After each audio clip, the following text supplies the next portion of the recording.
Everybody seems to be talking about Realty Income, ticker symbol O, which is a real estate investment trust. Realty Income has been seeing new 52-week lows, and even today as I talk about this, they dropped down to $52.95, which is a new 52-week low today.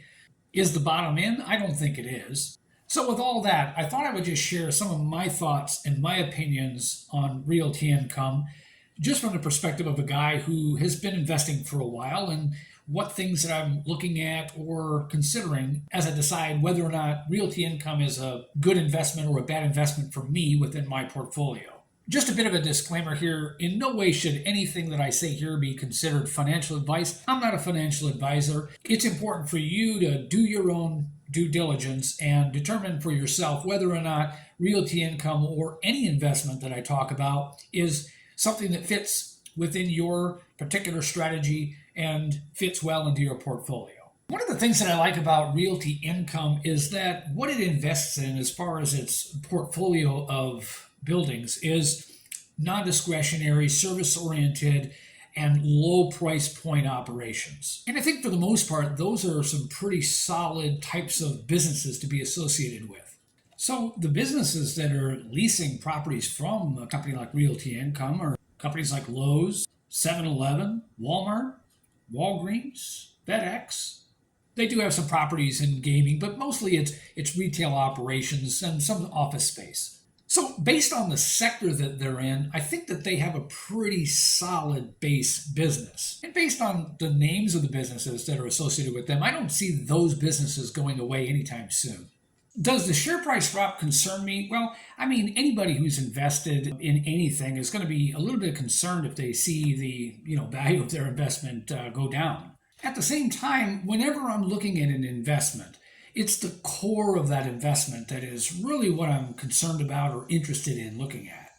So essentially what I'm saying here is when I'm looking at the business and I'm looking at the share price depreciation, is there anything within the core of the business that I think is a contributing factor to the share price dropping? In the case of Realty Income, I think that the pressures that are driving the share price down are external factors as opposed to internal factors. In other words, I think the company is very well run, and I think that it has had a long track history that has proven that. And so Realty Income is just basically finding itself caught in an environment where there are certain inflationary things going on and certain economic things going on. Even inside of the businesses that they're leasing to, they're having some difficulties.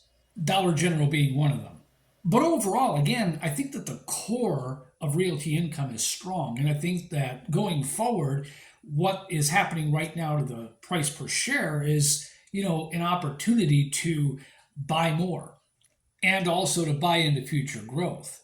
Now, determining future growth is a difficult prospect because you can't really rely on past results. But if we're just looking at this at a glance, 14.2% compound annual total return since 1994 when they first listed, 4.4% compound annual dividend growth, 637 consecutive monthly dividends declared. That's over the past 29 years. And over 13,100 properties under long-term net leasing agreements. That's a pretty good number of properties that they manage.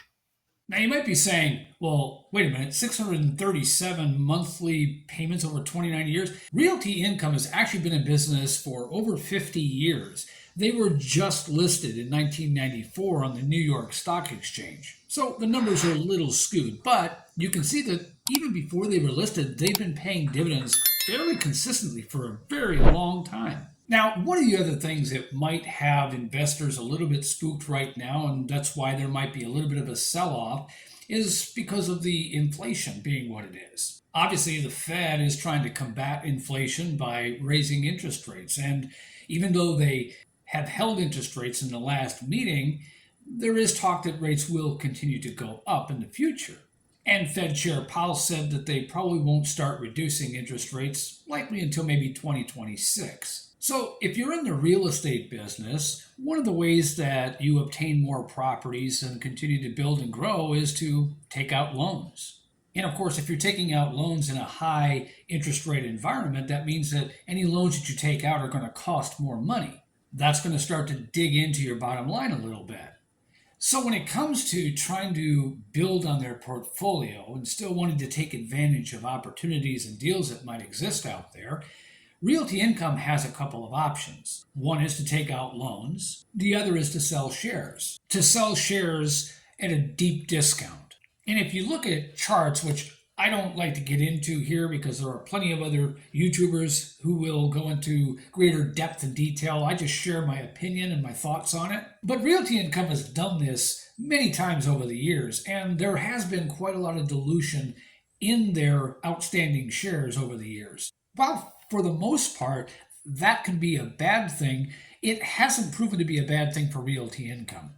While there's been an enormous amount of dilution in the outstanding shares, there's also been quite a bit of interesting price appreciation in the share price. And at the same time, dividends have gone up year over year over year for the past 29 years. So not only has Realty Income diluted their shares, they've increased the share price, and they've also increased their dividends. Speaking of those dividends, right now, Realty Income is paying just a little over 5% on a monthly dividend.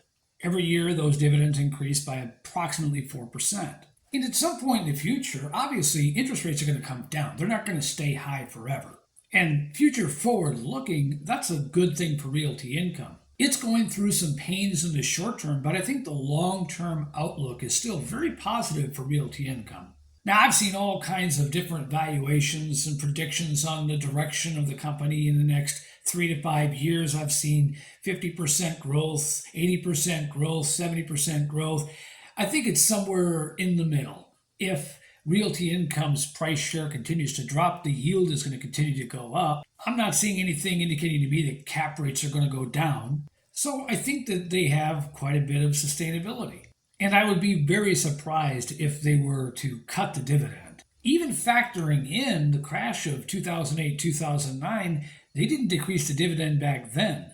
All that said, I think that Realty Income, at least from my perspective, is a good long-term investment. I think it's going to do well. As I said earlier, I don't know that the share price has bottomed. Either way, I don't care if it has bottomed or not. I'll just continue to average my way down and cost average whichever direction it goes. Because for me, it's the long-term outlook that I'm interested in. Like I said, these are just my thoughts and my opinions on where I see Realty Income going. It's not financial advice. Do your own due diligence and determine for yourself whether or not Realty Income belongs in your portfolio, or if you're currently holding shares, whether or not to add shares. Whatever you decide after taking a deeper dive into Realty Income for yourself, I hope that at least some of the information that I provided offered at least a little bit of value to you and was useful. As always, I appreciate you taking the time to watch, and I'll catch you on the next one.